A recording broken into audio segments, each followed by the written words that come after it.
오늘 우리에게 주신 하나님 말씀 요한복음 12장 1절로 8절 말씀까지 우리 한 목소리로 읽겠습니다.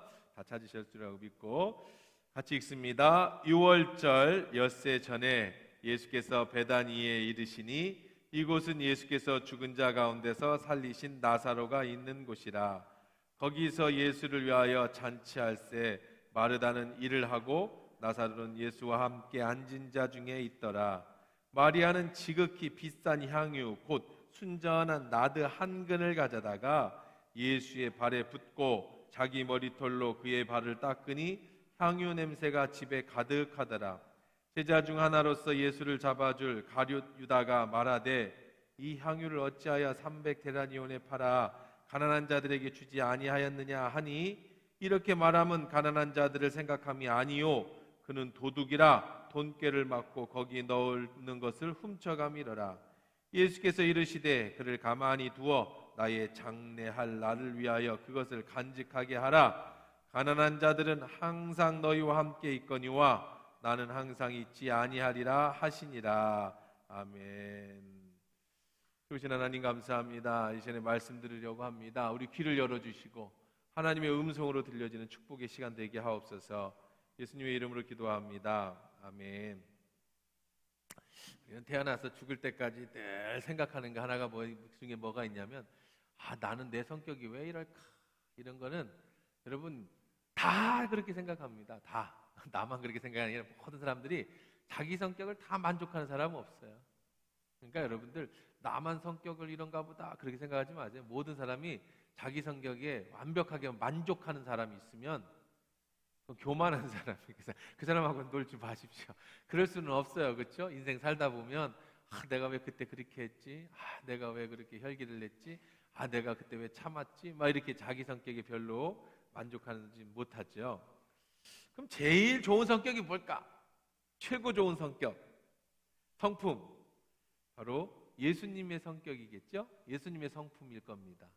왜냐하면 예수님은 완벽한 하나님이시지만 또 죄가 없으신 완벽한 인간으로 이 땅에 오셨기 때문에 우리가 누구를 닮자, 성격을 닮든 성품을 닮든 그 모든 것을 닮을 때 예수님을 닮아가는 예수의 제자가 되어야 되잖아요. 그러니까 우리의 모범이 되신 예수님은 성격도 가장 인간이 가질 수 있는 최고 좋은 성격을 가지셨겠죠. 성격 분석을 하는 기법이 많이 있습니다. 발도르프의 프로그램에 기초된 루돌프 슈타이너 박사가 발표해서 많은 사람들이 알고 있는 히포크라테스 성격 유형. 이건 이렇게 하면 좀 어렵지만 이런 얘기 들어봤을 거예요. 저 사람 참 다혈질이야. 이런 얘기 들어보셨죠? 저 사람 참 우울질이야. 그다음에 여러분이 좀 잘 모르게 담집질이나 또 점액질 이렇게 성격 유형 검사를 해서 이건 인터넷 조금만 검사해보고 몇 개 이렇게 설문만 조사하면 여러분 성격 이렇게 딱딱 이렇게 구별해 놓습니다. 그 다음에 조금 더 구체적으로 심리학적으로 접근하거나 교육학적으로 접근할 때 사람을 여러 유형으로 나누는 것 중에 대표적인 게 MBTI라고 하는 성격 유형 검사가 있습니다. 그래서 이 사람은 EPAI 이런 식으로 저 사람은 이렇게 해서 20몇 가지인가요? 그렇게 해서 유형 검사로 사람을 분리하기도 합니다. 근데 또 딱 맞지는 않죠. 어떻게 그렇게 성격이 그렇게 딱 맞게 하겠습니까만은 그래도 대충 사람들을 접해보면 이 사람은 조금 다혈질이겠다. 이 사람은 좀 우울질이겠다. 이 사람은 좀 점액질이겠다. 이 사람은 좀 이렇겠다라고 사람들이 이제 보게 되죠. 자, 그렇다면 예수님은 어떤 성격이었을까? MBTI를 예수님한테 제공하고 예수님 풀어보세요라고 못했으니까 알 수는 없겠지만 그래도 성경에 나와 있는 예수님의 행동이나 이런 것들을 보았을 때 예수님의 성격을 한번 분석해 보면 예수님은 우선은 굉장히 밝은 분이십니다. 성격이 굉장히 밝아요. 어떤 사람을 만나도 서스럼 없이 대화할 수 있는 그런 분이죠. 그 다음에 이분을 보면 불의와 타협을 하지 않는 완전한 올곧은 성격이세요. 올곧아요. 그래서 바리새인들을 향해서는 그 당시 최고 권력층들입니다. 권력층들을 향해서 이 회칠한 무덤 같은 놈들아, 죽은 시체가 들어있다는 얘기죠. 독사의 새끼들아, 뭐 이렇게 아주 심한 욕을 하실 정도로, 또 채찍으로 성전을 청결케 하시는 그런 정도의 행동하는 그런 분이었습니다. 성격이 밝고 행동하시는 분이었다고 한다면 그럼 다혈질이겠느냐? 그렇지는 않습니다. 예수님이 주로 어울린 사람들, 만난 사람들은 전부 가난한 사람들, 약한 자들, 쉽게 민중들이라고 하죠. 민초들, 민중들하고 주로 어울리셨고 그들과 함께 하셨어요. 그들에 대해서는 가늠하다 현장에 잡힌 사람도 그 자리에서 용서해 주시고, 죄인들의 친구가 되어 주시고 그들의 죄를 쉽게 용서해 주시는 분이시기도 했어요. 또 이분은 우리 지난주까지 봤지만 우는 여자 앞에서는 함께 울어줄 정도로 마음이 굉장히 따뜻한 분, 아주 감수성이 풍부하신 분이기도 했습니다. 예수님은 특별히 사람들과 어울리기를 좋아하셨는데요, 인간관계 맺기를 참 좋아하셨고, 또 예수님이 가시는 곳마다 언제나 거기에는 파티가 따라다녔습니다. 축제가 열렸습니다. 저녁마다 예수님이 계신 곳에서는 왁작지껄 사람들이 늘 모여 있었습니다. 여러분, 예수님의 이제 말씀 전하시는 설교도 유형별로 보면 예수님이 이제 마태복음 6장이나 이렇게 보면 사람들을 모아서 지금처럼 예배 형식을 통해서 설교를 하신 경우도 많이 있습니다만은, 그거보다는 더 많은 경우가 예수님은 그저 사람들과 어울리면서 현장 밀착형 설교를 참 많이 해주셨어요. 그래서 제자들과 지나가다가 얘들아 저 새 좀 봐라. 야, 저 무슨 새죠? 저 무슨 새다. 참 예쁘네요. 예쁘지? 네. 야, 저 새보다 예쁜 옷 입은 사람 없지요. 자, 저 새를 한번 볼까?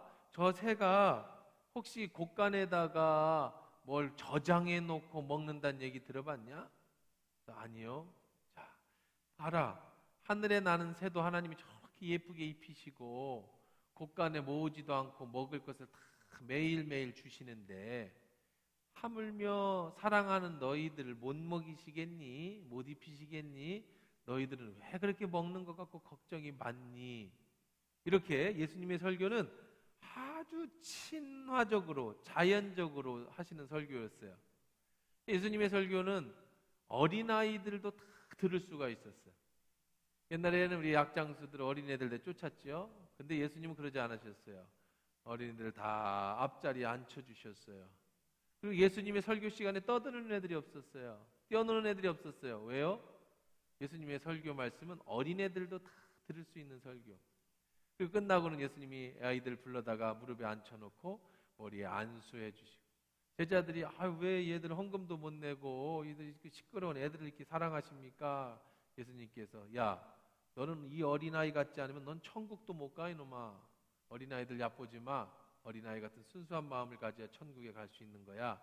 하나님은 이런 어린아이를 사랑하셔. 이렇게 예수님은 이렇게 친화적으로 어린아이들까지도 들으실 수 있는 설교를 그렇게 하시기도 했습니다. 그러니까 그런 설교를 하려면 많이 알아야 돼. 쉽기만 하고 내용 없으면, 그렇죠? 그럼 뭐 그게 무슨 설교가 되겠습니까? 내용도 없는 얘기면. 쉽다, 다 알아듣는데 내용이 없다, 문제가 되죠. 근데 내용은 너무 많은데 무슨 소리인지 못 알아듣겠다, 그러면 이건 더 문제지요. 내용 없는 거는 그래도 알아듣는데 내용은 좋은데 무슨 소리인지 못 알아듣는 설교는 그 사람이 박사 뭐 할아버지가 돼도 그거는 소용없는 설교예요. 예수님은 아주 쉬운 설교를 하시면서도 그 속에는 정말 뼈를 때리는 그런 말씀이 깊이가 있으셨던 그런 예수님. 그리고 그 예수님은 항상 친화적으로 주변의 것을 이용해서 그들이 모두가 이해할 수 있는 이런 설교는 정말 많이 배우지 않고는, 그리고 그런 스킬과 기술이 없이는 할 수 없는 겁니다. 여러분, 예수님은 이런 식으로 하셨죠. 파티를 자주 여셨습니다. 저녁마다 파티가 열렸어요. 예수님 가시는 곳은 저녁마다 파티가 열렸습니다. 근데 파티에 주로 초대된 사람들은 누가 초대됐느냐? 물론 뭐 고위 백작들이 가끔씩 초대되는 얘기도 나옵니다만은 대부분 창녀들, 또 세리들. 세리는 뭐 하는 사람들이냐면 세금을 걷어서 로마에다 바치는 사람들입니다. 부자들입니다. 하지만 매국노들이라서 이 죄인시 취급되겠고 그 다음에 회당에도 들어가지 못하는, 먹고 살기는 좋지만 사람 취급을 못 받는 사람들이 세리들이에요. 그러니까 아마 이런 잔치를 주로 열었던 사람들은 세리들이겠죠. 돈 많으니까. 예수님이 저녁마다 잔치를 열었다, 파티를 열었다고 생각하시면 여러분 그냥 예수님하고 식사 마셨다고 먹고 마셨다고 생각하시면 안 돼요. 기본적으로 예수님을 모시려면 몇 명을 데리고 들어가야 돼요? 13명이 가야 돼요. 왜? 데리고 다니는 애들이 12이야. 예수님이 데리고 다니는 애들이 12이라고요.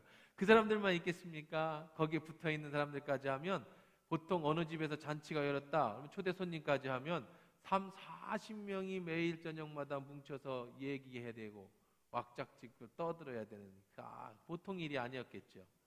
자, 예수님은 파티를 좋아하셨어요. 여러분, 파티, 축제, 아니면은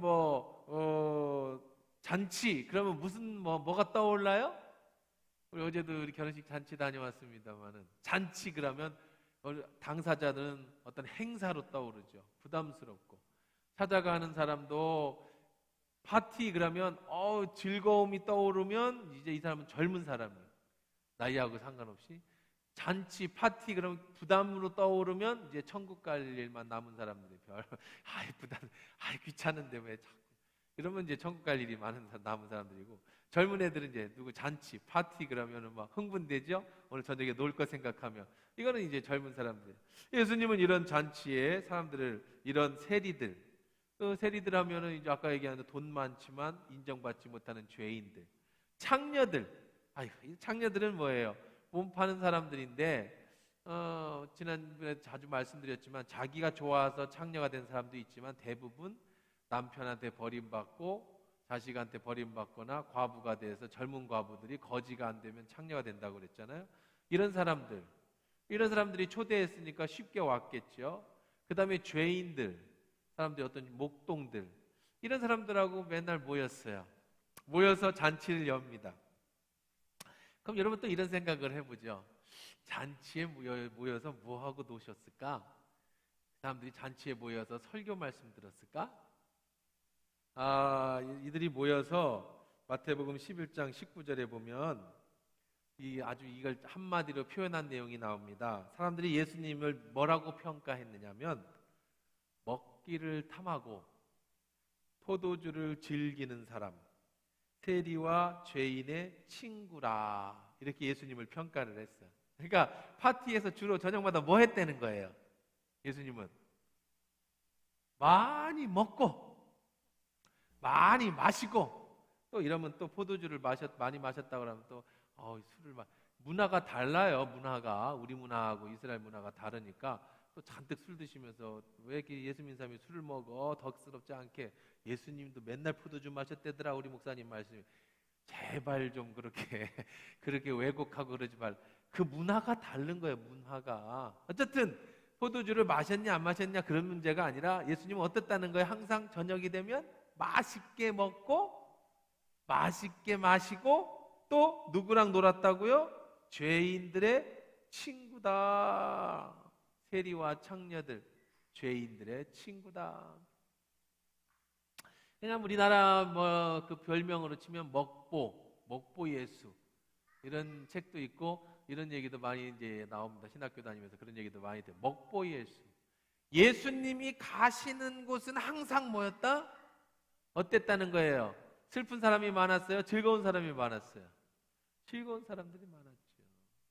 예수님이 가시는 곳은 항상 왁작지근했어요. 거기에 슬픈 사람은 없었습니다. 하다못해 병든 사람도 예수님 앞에 가면 병이 낫고요. 마음에 상처 있는 사람이 예수님 앞에 가면 상처가 낫고, 항상 기쁨이 넘치는. 예수님도 상황에서 와서 하면 이제 항상 거기서 말씀을 전해주시면서 이런 얘기도 해주시죠. 그 중에 대표적인 게 그런 얘기예요. 이제 이스라엘의 그 파티 문화를 살펴보면 이렇습니다. 주인이 손님을 초대합니다. 그러면 긴 책상에 앉아요. 우리처럼 의자에 앉는 게 아니에요. 걔들 의자 없습니다.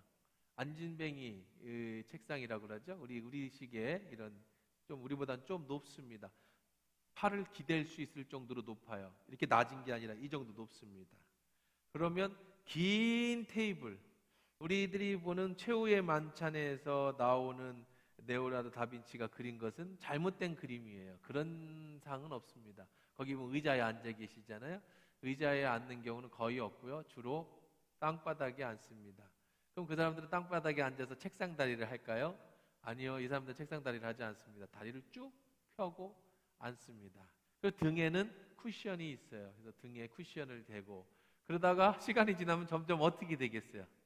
여러분이 생각하기에 벽이 있으면 이 벽에 기대면 되지만 벽이 없는 긴 탁에 사람들이 쭉 앉아 있는데 뒤에 쿠션 기대고 앉으면 시간 되면 어떻게 돼요? 점점 누워집니다. 다리가 쭉쭉 뻗어지니까 누워질 거 아니에요. 편하고 편해지려면 앉아있다 누워질 거 아니에요. 주로 이런 잔치에서 먹고 마실 때는 보통 3-4시간씩 잔치를 하는데 파티를 하는데 마지막에는 누워서 합니다. 누워서. 그래서 예수님의 가룟유다 그 재미있는 예는 예수님이 이렇게 최후의 만찬 하실 때 누워서 이렇게 팔을 쿠션에다 팔을 기대고 쭉 뻗어서 이쪽 한쪽 팔은 책상에다가 상에다 구대고 이렇게 눕다시피 합니다. 그러면 이렇게 누우면 옆 사람도 이렇게 누워요. 이렇게 누우면 어떤 현상이 되면 왼쪽 사람이 오른쪽 사람 품에 눕는 것처럼 돼요. 그렇게 이제 부부들이 주무실 때 이렇게 팔베개를 하고 자면 이렇게 눕는 것처럼 이쪽 팔을 베면 이쪽 팔베개 한 사람은 이쪽 품에 누운 것처럼 되지요. 재미있지요? 그렇게 먹어요. 그 사람들은요. 3-4시간씩. 그게 이스라엘의 파티 문화이고 식사 문화입니다. 그때 이제 한창 무르익어갈 때 예수님이 누군가 너희 중에 나를 팔 거다. 그럴 때 이제 사람들이 묻지요. 요한에게. 이제 요한이라고 이름은 안 나와 있지만 보통 요한이라고 생각합니다. 예수님 옆에 사랑하는 제자 요한이 있었어요. 요한에게 누가 팔 건지 물어보라고 이렇게 얼굴짓을 합니다. 그때 품에 안겨 있는 제자가 성경은 이렇게 얘기합니다. 품에 안겨 있는 제자가 우리들 문화로는 웬 남자가 남자 품에 안겨 있어? 이렇게 생각하실 수 있잖아요. 잔치에 식사 시간에. 근데 이렇게 되죠. 이렇게 되면 품에 안기게 되잖아요. 그래서 고개만 딱 들면 예수님을 볼 수 있어요. 예수님, 누가 예수님을 팔아요? 이렇게 물어보는 장면이 이제 뒤에 오늘은 그게 주제가 아니니까. 이런 식사의 문화는 이렇게 이제 자리를 배치합니다. 그러면 예수님이 이런 얘기도 하셨죠. 너희들이 잔치에 초대를 받거든 상석에 앉지 마라. 그럼 상석이 어디냐면 이 긴 상에서 가운데가 상석이에요. 한가운데 상석이면 누가 그 옆에 앉느냐? 초대한 주인이 예수님 옆에 앉습니다. 만약에 내 환갑잔치다 그러면 내가 상석에 앉는 거예요. 아니면 예수님을 모셨다 그러면 예수님이 상석에 앉으시는 거예요. 그 다음에 이렇게 쭉쭉쭉 옆으로 갈수록 멀어질수록 이제 좀 먼 사람들 쪽으로 앉습니다. 그런데 누군가 초대받아서 일찍 온 사람이 예수님 옆에 혹은 주인 옆에 상석에 앉으면 나중에 진짜 지인이 오면 주인이 이렇게 얘기하죠. 죄송합니다. 자리 좀 비켜주시겠어요? 저분이 앉으셔야 됩니다. 라고 하면 그 자리에서 누워있다가 일어나서 주섬주섬 들고 저 밑으로 가면 얼마나 창피하니? 요즘 애들 말로 얼마나 쪽팔리겠니? 예수님 말씀이에요. 그냥 쉽게 이렇게 풀어보고. 그러니 너희들은 어떻게 앉아라? 처음에 말단에 앉아 있어라. 그러다가 주인이 왜 거기 앉아 계세요? 이리 올라오세요. 라고 하면 사람들이 전부 그 사람을 쳐다보면서 뭐라고 생각하겠어요? 저분은 굉장히 능력 있는 분인가 보다. 지인의 친한 분인가 보다 하고 그 사람을 존중해 줄 거 아니냐. 예수님은 그런 얘기도 이게 말씀이에요. 이게 설교예요. 저는 우리 지사님들이나 어디 가서 식사 자리를 가면 장례식이나 식사 자리에 가면 일부러 맨 끝에 앉습니다. 그는 가운데 목사님 모시고 오라고 할까봐가 아니라 거기서부터 앉으면 그냥 나는 편하게 먹을 수 있어서 가운데 앉으면 신경 쓰는 게 많잖아. 이쪽도 봐야 되고 저쪽도 봐야 되고. 그래서 저는 그냥 끝에 앉아요. 굳이 저를 가운데 불러 올릴 일은 없습니다. 저는 끝에 앉아서 편하게 먹는 걸 좋아해요. 어쨌든 그렇습니다. 그래서 상석이 있어요. 자, 그러면 이제 이런 제가 왜 갑자기 설교의 한 3분의 1을 이 문화에 대해서 얘기를 했느냐, 왜 식사 문화에 대해서 얘기를 했느냐, 오늘 내용이 바로 이 식사 내용이 있기 때문에 그렇습니다. 1절 2절 한번 읽어보십시다. 시작. 유월절 엿새 전에 예수께서 베다니에 이르시니 이곳은 예수께서 죽은 자 가운데 살리신 나사로가 있는 곳이라. 거기서 예수를 위하여 잔치할세. 마르다는 일을 하고 나사로는 예수와 함께 앉은 자 중에 있더라. 자, 보세요. 여기 보니까 유월절 엿새 전, 이 유월절의 기준은 예수님이 죽으시는 유월절이에요. 그러니까 잡히시는 유월절, 그러니까 예수님의 십자가 지기 5일 전입니다. 이 정확하게 이야기하면 5일 전에, 이제 지금 12장부터는 마지막 장까지 이제 예수님의 마지막 생애에 대해서 길게 써놨습니다. 요한복음이. 자, 그럼 봅시다. 예수님이 어디에 이르렀다? 베다니에. 베다니는 어디죠? 여러분 자주 설교할 때 말씀드렸죠. 베다니가 어디라고 그랬어요? 나사로와 마리아의 집이 있는 곳, 예루살렘 초입이라고 말씀드렸잖아요. 자, 그러면 지난주 마리아와 눈물을 흘려주시고 나사로를 살리셨던 그 사건과 12장 사이에는 시간적 차이가 있어요. 예수님이 다시 유대로 내려가셔서 복음을 전하셨다가 죽기 바로 일주일 전에 예루살렘으로 입성하시면서 어디를 들리신 거예요? 이 베다니를 들리신 사건입니다. 자, 그때에 여기는 어디냐면 친절하게 설명해 줍니다. 나사로가 있는 곳이다라고 한 번도 안 써도 우리는 알지만 그래도 모르는 사람들을 위해서 써줬어요. 여기는 나사로 사는 집이다. 자, 거기에 예수를 위하여 잔치가 벌려졌습니다. 예수님이 다시 오신 거예요. 나사로 살리고 가셨다가 다시 오셨습니다. 그럴 필요가 있죠. 왜냐하면 나사로가 죽었을 때에 온몸에 썩었기 때문에 이거 다시 살이 차오르고 회복할 때까지 시간이 많이 필요했을 거예요. 어쨌든 나사로는 회복됐습니다. 그래서 예수님이 다시 오셔서 잔치가 열려졌는데 나사로는 앉은 자 중에 함께 있고, 그 다음에 마르다는 뭐를 했어요? 마르다는 오늘도 일하네. 우리 마르다는 맨날 일하는 그 캐릭터가 오늘도 일을 해요. 자, 이것만 봐서는 누구네 집 같아요? 여기가 나사로네 집 같아요. 그렇죠? 나사로가 옆에 앉았고 마르다는 일하니까. 그런데 나사로 집은 아닙니다.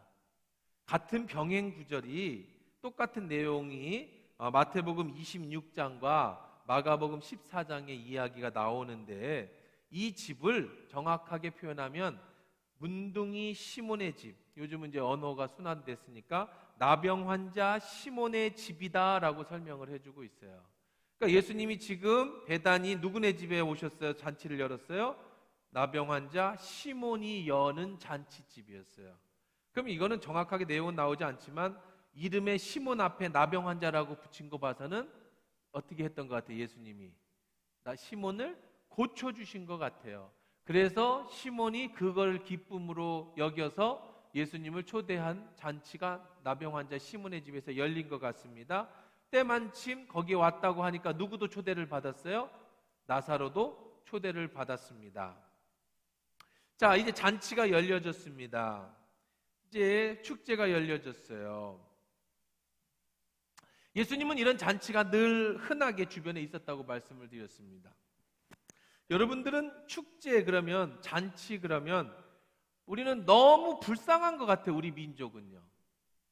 저는 우리 민족이 참 좋은데 우리 민족이 한 가지 불쌍한 게 뭐냐면 잔치 문화가 없어요. 축제 문화가 없어요. 왜 그러냐? 우리 너무 어렵게 살았어요. 보릿고개에 넘기고 또 세상을 너무 그러다가 세상을 바쁘게 살다 보니까 잔치 문화가 없어요. 요즘은 뭐 옛날에는 그래도 잔치 그러면 제일 큰 잔치가 무슨 잔치가 있었어요? 환갑잔치가 있었잖아요. 그렇죠? 결혼잔치도 있었고 장례식도 집에서 왁자지껄하게 막 전 부쳐가면서 했던, 우리 어렸을 때는 그런 풍습이 지금 다 없어졌습니다. 환갑잔치 하는 사람 없죠? 지금 환갑잔치 한다고 그러면 욕을 바가지로 얻어먹을 겁니다. 그렇죠? 환갑이면 청년이 무슨 잔치를 열냐고. 팔순이나 잔치를 열어야, 구순이나 잔치를 열어야 잔치 나온 거지. 지금 환갑, 칠순 이런 건 뭐 하면 욕 먹습니다. 자, 그렇지만 옛날에는 환갑잔치 하면 그래도 컸는데 지금 그것도 없어졌어요. 그럼 결혼잔치가 있지 않냐? 결혼잔치도 사실 어제도 결혼식 다녀왔습니다만은 잔치 같지 않죠. 그냥 다 같이 모여서 뷔페 음식 먹고 결혼식 30분 참여하는 걸로 잔치가 끝납니다. 그럼 뭐 그것도 잔치 같지가 않아요. 뭐 생일 잔치니 뭐 이것도 뭐 별로 그렇고요. 그러니까 우리나라 민족은 기본적으로 잔치라고 하는 파티라고 하는 게 잘 없어요. 자, 아쉽지요. 이 파티가 참 우리는 뭐 없으니까 아쉽지도 않지만 알면 참 아쉬운 거예요. 당장 필리핀만 가도요.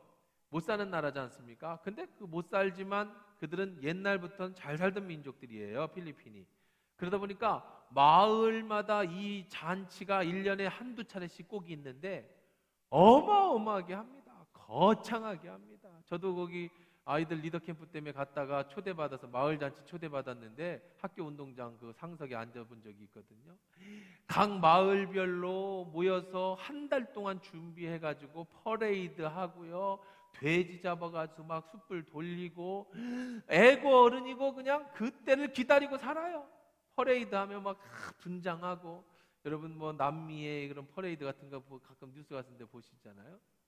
일본만 가도요. 이런 잔치가 축제, 마을 축제가 얼마나 많은지 모릅니다. 제가 한 번은 일본을 갔는데 그냥 간 거예요. 그것 때문에 간 건 아니고 일이 있어서 갔다가 시장을 지나가는데 갑자기 남자들이요.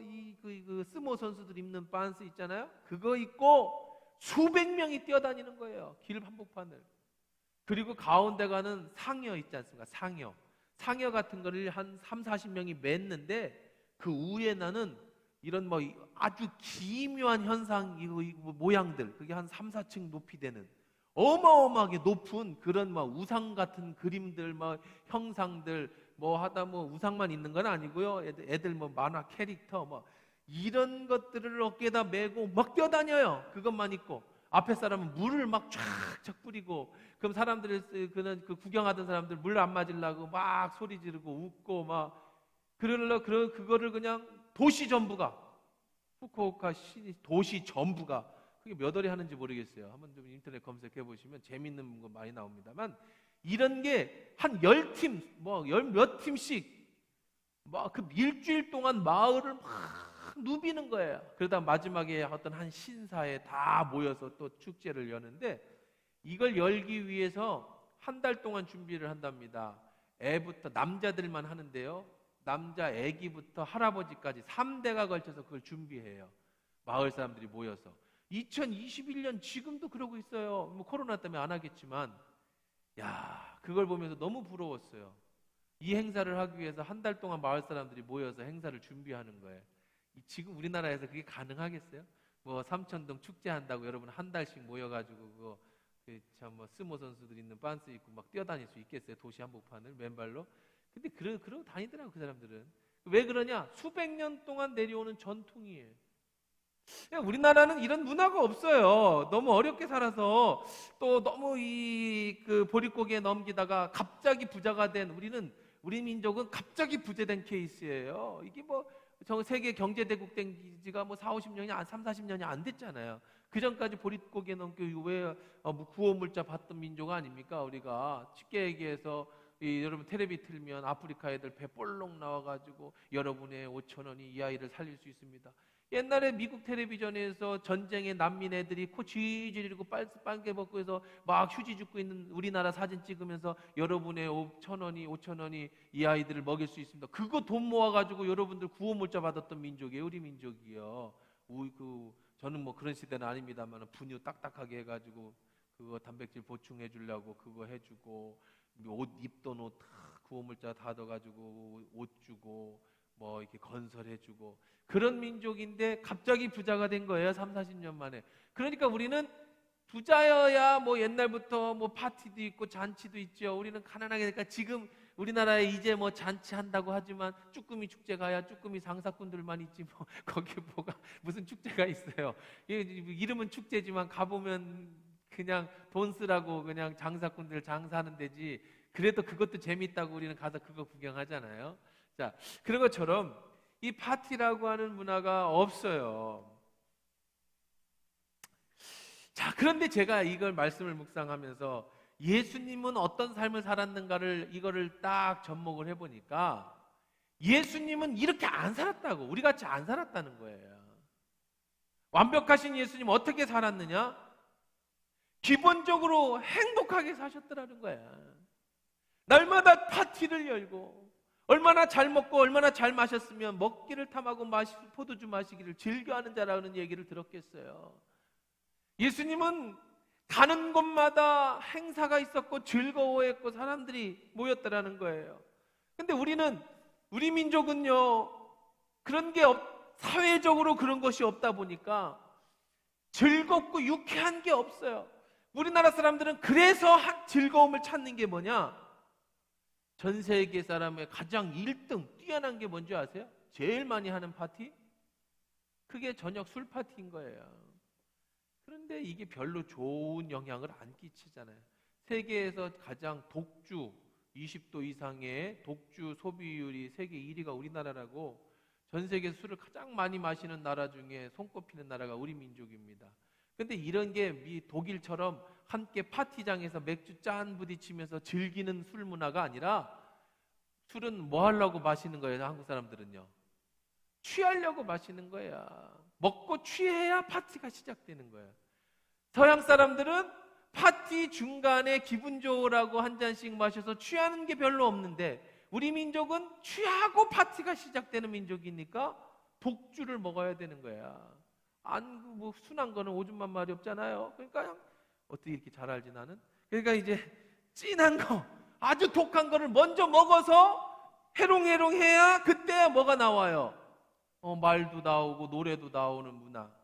근데 결국은 이것이 가정을 파괴하고 건강을 파괴하고 사회를 무너뜨리는. 그러면 이거에 대안으로 도시의 축제 문화가 지금 만들 수 있느냐? 이건 우리가 만들 수 있는 게 아니에요. 수백 년 동안 내려와야 하는 거지. 지금 여러분이 우리가 뭐 한 달 준비해서 삼천동 축제 열자, 아무도 안 나올 겁니다. 그렇죠? 아무도 안 해. 누가 바쁜 사람이 거기 가서 그거 준비하겠어요? 자, 예수님이 저녁마다 파티를 열었습니다. 자, 그런데 저는 이 두 개를 딱 조합하면서 주신 하나님의 감동의 말씀이 뭐냐? 바로 우리 그리스도인들은 매주일 파티가 있다. 여러분이 주는 매주일 파티가 뭐예요? 바로 주일 예배예요. 예수님이 가는 곳마다 사람들이 모여들었고, 그들은 먹고 마시면서 예수의 말씀을 듣는 기쁨으로, 그래서 예수님 주변에 있는 사람들은 항상 행복했던 것. 오늘 우리는 안식일을 지키지 않고 주일을 지킵니다. 주일은 무슨 날이에요? 예수 그리스도께서 부활하신 것을 기념하는 날이에요. 이 부활을 기념하는 주일에 우리는 예배 가운데 파티가 이루어져야 되는 거예요. 행복함이 있어야 되는 거예요. 즐거움이 있어야 되는 거예요. 세상 사람들처럼 술 먹고 세상 사람들처럼 그런 문화의 즐거움이 아니라, 오늘 예수님이 주시는 파티의 즐거움, 예수님이 주시는 이 천국 잔치의 즐거움, 이 안에서 주님 안에서 기쁨이 넘치고, 주님 안에서 즐거움이 넘치고, 주님 안에서 행복이 넘치고, 예수님과 함께 파티에 참여한 사람들이 치유가 일어나고 말씀의 은혜가 임하고 그 안에 행복이 임했듯이, 오늘 예배 가운데 나오신 여러분들이 매주일 이 성대한 파티가 여러분을 즐겁게 하고 행복하게 하고 하나님께 영광이 돌리는 은혜의 잔치가 되기를 주의 이름으로 축원합니다. 교회는 즐거워해야 돼요. 예배는 즐거워야 합니다. 예배뿐 아니라 교회의 모든 행사는 다 즐거워야 돼요. 우울하면 안 돼요. 우리가 코로나19로 인해서 행사를 많이 가지지 못해서 그래서 제가 좀 우울합니다. 그러나 코로나19가 끝나면 우리는 야외 행사도 또 절기 행사도 축제도 즐겁게 해야지.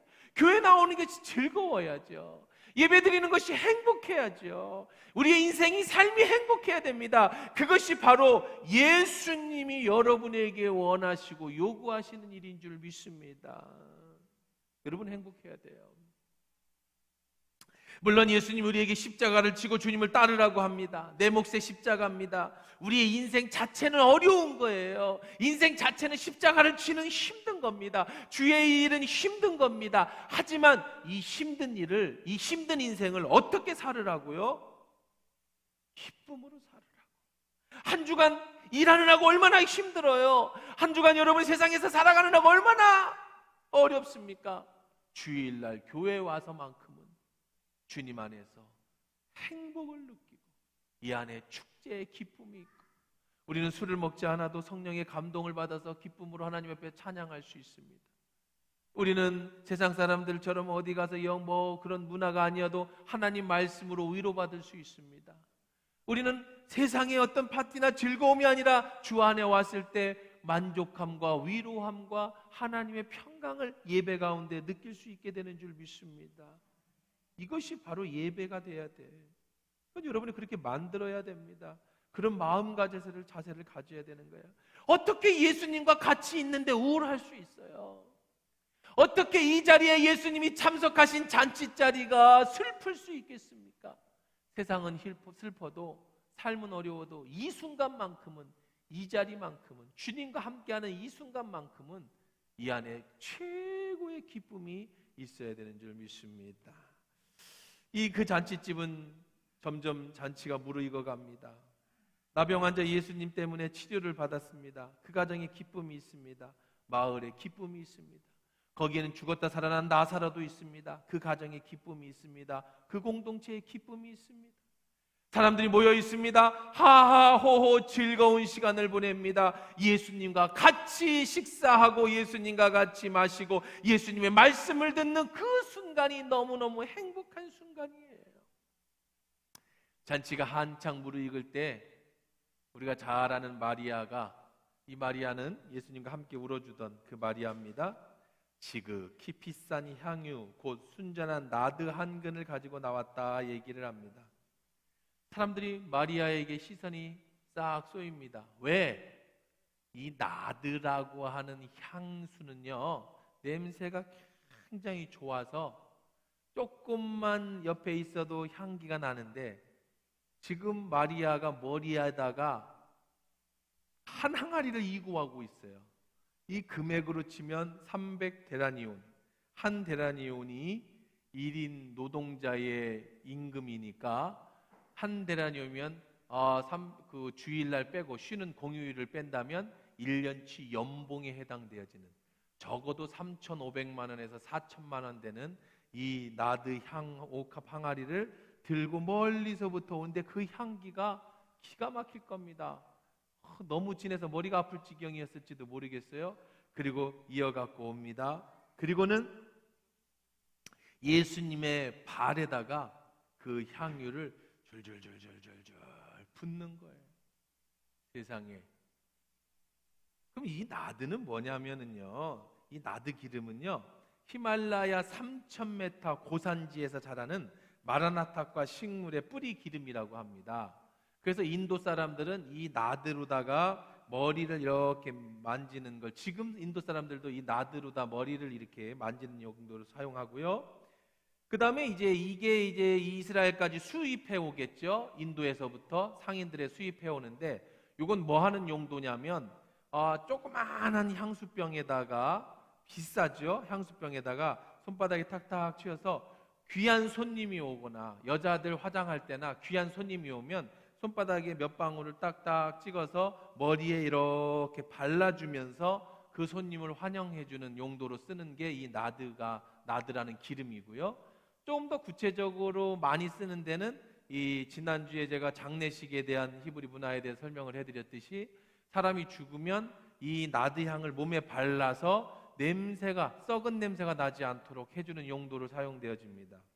그런데 이 나드의 기름을 한 항아리를 가지고 와서 예수님 발에다가 부어요.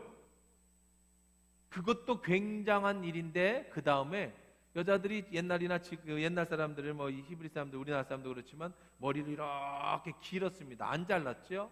그리고 터번을 벗고 머리를 두르고 있는 수건을 벗어버리면 머리가 길 거 아닙니까? 그러면 예수님의 발에다가 부은 그 나드 기름이 줄줄줄 흘러서 예수님의 발 밑에까지 쭉 엉덩이까지 쭉 적셔 있을 텐데 이 자기의 머리털로 예수님의 발을 이렇게 씻겨 주었다. 수건으로 닦아 주듯이. 야, 이건 테러 아닙니까? 테러? 그렇죠? 바이오 불급이라고. 마리아가 손에 기름 두 방울 딱딱 떨어서 예수님 머리에 이렇게 발라주셨다면, 드렸다면 최고로 예수님을 대우해 드린 거지만, 이거를 갖다가 통째로 이 항아리째 갖다 들여붓고, 그것도 여자가 히브리인들은요 여자를 모자를 이 수건을 다 뒤집어 씁니다. 예, 그게 이제 여자들은 근데 자기 그 사람들 많은 데서 터번을 벗고 머리털로 예수의 발을 씻어준다? 이건 테러입니다. 테러. 폭행에 가깝지 않겠어요? 어떻게 보면. 근데 여기는 그런데 마태복음 26장과 마가복음 14장은 병행구절이라고 그랬잖아요. 그 내용을 복합해 보면 그렇지 않습니다. 아예 머리에 들여부어요. 예수님이 이렇게 누워 계시다시피 한 그 식사 자리에 예수님의 머리에다가 부어서 쭉 뿌려가지고 나중에 예수님의 발을 닦아드립니다. 이건 조금 더 테러에 가깝죠. 발만 한 게 아니라 머리에 들여부었다. 잔치는 어떻게 됐을까요? 사람들은 얼마나 놀랐을까요? 그 향기는 얼마나 진했을까요? 이 정도의 기름은 왕의 그 장례를 치를 정도의 그 기름입니다. 이게 환대일까 테러일까? 이게 폭행일까 아니면은 예수님을 위한 것일까? 한두 방울이면 달라지겠지만 이걸로 목욕을 시켰다면 아주 정말 이거는 좀 다 심각한 문제죠. 이걸 보면서 사람들은 불쾌한 사람들이 많았습니다. 오늘 본문 뒷부분에 보면 이거 불쾌하게 얘기하는 사람들 많아요. 그렇죠? 마리아가 지극히 비싼 향유 한 근을 가져다가 예수의 발에 붓고 자기 머리털로 그의 발을 닦으니 향유 냄새가 집에 가득하더라. 제자 중 하나로서 예수를 잡아줄 가룟 유다가 말하되 이 향유를 어찌하여 300데나리온에 팔아 가난한 자들에게 주지 아니하였느냐. 자, 여기는 이렇게 나오지 가룟 유다만 얘기하지만 다른 병행 구절에 보면 제자들도 불쾌한 생각을 갖습니다. 1차적으로 불쾌한 게 예수님을 향한 불쾌함보다도 뭐에 대해서 불쾌하게 여겼어요? 야, 저 비싼 걸 왜 갖다 드려부? 이렇게 불쾌한 걸 느낀 거예요. 참 사람들 나쁘죠. 예수님이 테러를 당했으니까 불쾌한 게 아니라 갖다 드려부은 향유값이, 가룟 유다는 돈깨를 맡았다고 그래서 머리가 정말 잘 도는 사람이에요. 딱 보고 저기 얼마인 줄 알았어요. 향유 저 정도면 300데나리온이다. 아, 똑똑합니다. 이 똑똑한 사람들은 불쾌하게 여겼어요. 저걸 팔아서 가난한 사람한테 주지. 근데 성경은 요한복음은 해석해 줬죠. 그거는 돈이 아까워서 한 게 아니라, 그 가난한 사람들을 생각해 한 게 아니라 뭐 하려고? 훔쳐가려고. 저 돈이면 내가 훔쳐가기 좋은 돈인데, 이렇게 생각했다는 거예요. 자, 어쨌든 예수님은 그럼 어떻게 생각하셨을까? 예수님은요, 마가복음 14장 9절에 보면 내가 진실로 너에게 이르노니 온 천하에 다니 어디서든지 복음이 전파되는 곳에는 이 여자가 행한 일도 말하여 저를 기념하라. 기뻐하신 것 같아요? 화가 나신 것 같아요? 굉장히 기뻐하셨어요. 굉장히 기뻐하실 정도가 아니에요. 예수님이 감동하셨어요. 지난번에 마리아가 울 때 같이 울어서 마리아가 감동했다면 이번에는 마리아가 그 기름을 예수님의 머리에 부었을 때 예수님이 감동하셨어요. 돈 때문에 감동한 게 아니에요. 이런 테러적인 엽기적인 행동에 감동하신 게 아닙니다. 뭐에 감동했느냐? 부어라. 지금 예수께서 이르시되 금을 가만두어라. 나의 장례할 날을 위하여 그것을 간직하게 하라. 가난한 자들은 항상 너희와 함께하여 나는 항상 있지 아니하리라. 지금 내가 죽을 것을 미리, 예수님은 사형수이기 때문에 장례를 치르지 못했습니다. 바로 둘둘둘 말아서 그냥 그 무덤에 넣어줬죠. 원래는 지난번에 장례식 얘기할 때지만 기름을 발라야 돼. 지금 마리아가 뭘 한 거예요? 지금 예수님 몸에 기름을 바른 거예요. 짧은 시간에 한 방울 튀겨서 이렇게 못 바르니까 어떻게 해버렸어요? 그냥 통째로 들여붓고 친히, 이런 수건 안 돼요, 자신의 가장 여자의 고귀한 머리털로, 그러니까 마리아는 자기가 할 수 있는 자기의 몸도 다 드린 거예요. 자기가 할 수 있는 자기의 정성을 다 드린 거예요. 예수님이 죽을 걸 알았어요, 마리아는. 그러니까 아마 예수님이 오신다고 하니까 자기의 전 재산을 팔아서 예수님 오실 때까지 이 나들을 모았던 것으로 기억돼요. 그렇죠? 그 마을에서 어떻게 그만큼 나들을 얼만큼 모았겠어요? 전 곳을 다 수배해서 아마 이스라엘에 있는 나들 가게는 가게 다 돌아다니면서 그만큼을 모았던 것 같습니다. 그것으로 예수님을 어떻게 해요? 예수님의 장례를 준비했어요. 예수님이 얼마나 감동을 받았는지, 예수님은요 완전히 기분파예요. 얼마나 기분이 좋으셨든지 내 복음이 들어가는 것, 십자가의 복음, 예수의 보혈, 예수의 죽음, 예수의 부활, 복음이 들어가는 데는 꼭 이 여자가 행한 것도 같이 붙어서 다니게 해라. 그래서 지금 2000년이 지난 지금도 마리아의 헌신은 헌신의 대표성을 띠고 헌신 예배 때 이런 설교를 자주 하게 되는 거예요. 우리가 헌신을 할 때 어떻게 하나님 앞에 헌신할 수 있겠습니까? 라고 할 때는 마리아의 헌신을 얘기하는 거예요. 복음만큼. 나는 너를 위해서 십자가에 죽어줬다면 네가 나한테 해줄 수 있는 건 마리아의 헌신이다. 그러니 복음의 부록으로 따라다녀라. 와, 참 예수님은 참 감동을 너무 크게 받으셨던 것 같아요. 베드로가 주는 그리스도 살아계신 하나님의 아들이라고 말씀하시니까 감동받아서 천국 열쇠를 주었죠. 물론 그것이 교회가 되었습니다마는, 다윗이 성전을 짓지도 않았는데 짓겠다고 나단한테 얘기했더니 그거에 감동을 받아서 그 대의 왕위가 끊어지지 않고 예수 그리스도가 탄생하게 하는 최고의 축복을 다윗에게 주지 않았습니까? 저는 이런 생각을 해봐요. 예수님 때문에 제가 감동은 참 많이 받는데 내 평생에 예수님을 위해서 감동시켜드린 게 몇 개나 있을까? 참 그런 마음을 가져보게 됩니다. 여러분, 오늘 말씀을 총 정리해 보십시다. 우리의 예배가 잔치가 되게 하라.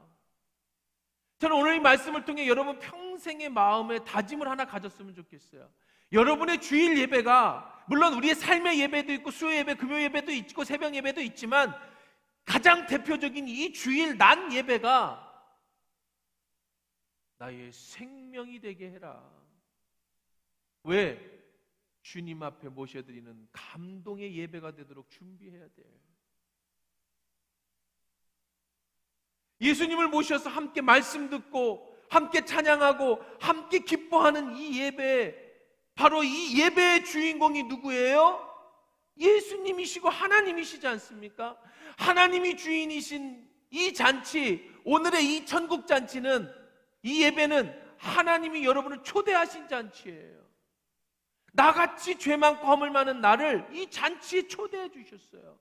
주인은 예수님이십니다. 그 안에서 기뻐하고, 그 안에서 예수님 앞에 영광 돌리고 찬양하고, 그리고 주인이신 예수는 찾아온 여러분들에게 너무 감사해서, 너무 고마워서 여러분에게 치유를 시켜주시고 회복을 시켜주시고 축복의 선물을 주시고, 우리는 그 은혜에 감사해 감격해서 예배하고, 예배가 축제가 되게 해야 돼요. 예배 가운데 날마다 우리는 매주 감동해야 됩니다.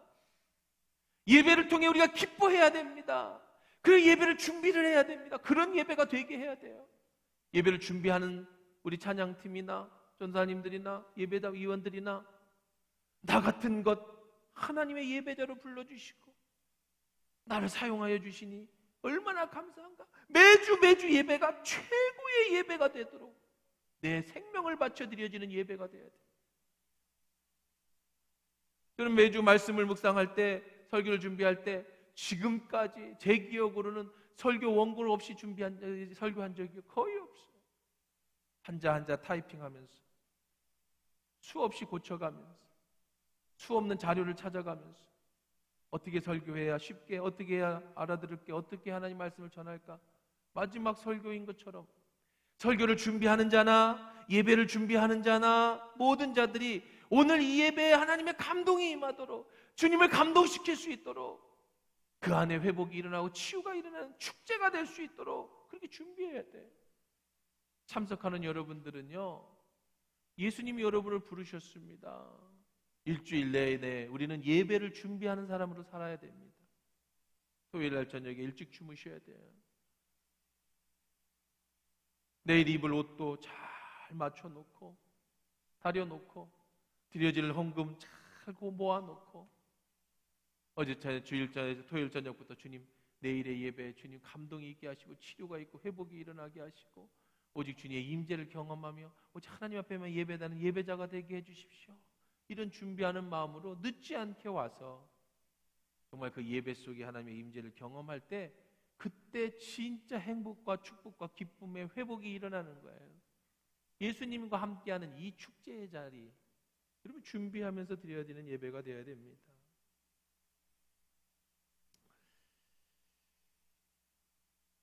오늘 이 말씀을 통해서 우리가 다음 주에 또 어떻게 준비한 잔치가 되었는가를 좀 깊이 있게 말씀을 나눠보도록 하고, 오늘 말씀 정리해 보십시다. 우리 민족은 축제가 없는 민족입니다. 우리 개인도 삶도 그렇게 재밌는 게 없어요. 특히 예수 믿는 사람들은 술도 안 먹으니까 즐거운 일도 별로 없어 보여요. 그런데 진짜 축제는, 진짜 즐거움은 바로 예배 속에 있는 겁니다. 예수님이 함께 하시는 이 자리, 이 속에 찬양이 있고 이 속에 임재가 있고 이 속에 말씀이 있고 회복이 있고 치유가 있을 때 세상이 주지 못하는 참 평안과 기쁨, 이 안에서 주시는 참 위로와 하나님의 은혜가 오늘 예배 가운데 있어요. 오늘 여러분 마음에 다짐하시다. 내가 주님 만날 날까지 난 예배자로 살겠다. 내 생명 바쳐 온전한 예배자를 예배드리는 것을 나의 삶의 목표로 삼겠다. 내가 가장 중요시 여기는 최고의 하나를 뽑으라면 주님께 예배하는 것이다. 그런 마음의 다짐으로 주님 오실 날까지 여러분이 주님을 감동시키는 예배자 되기를 주의 이름으로 축원합니다.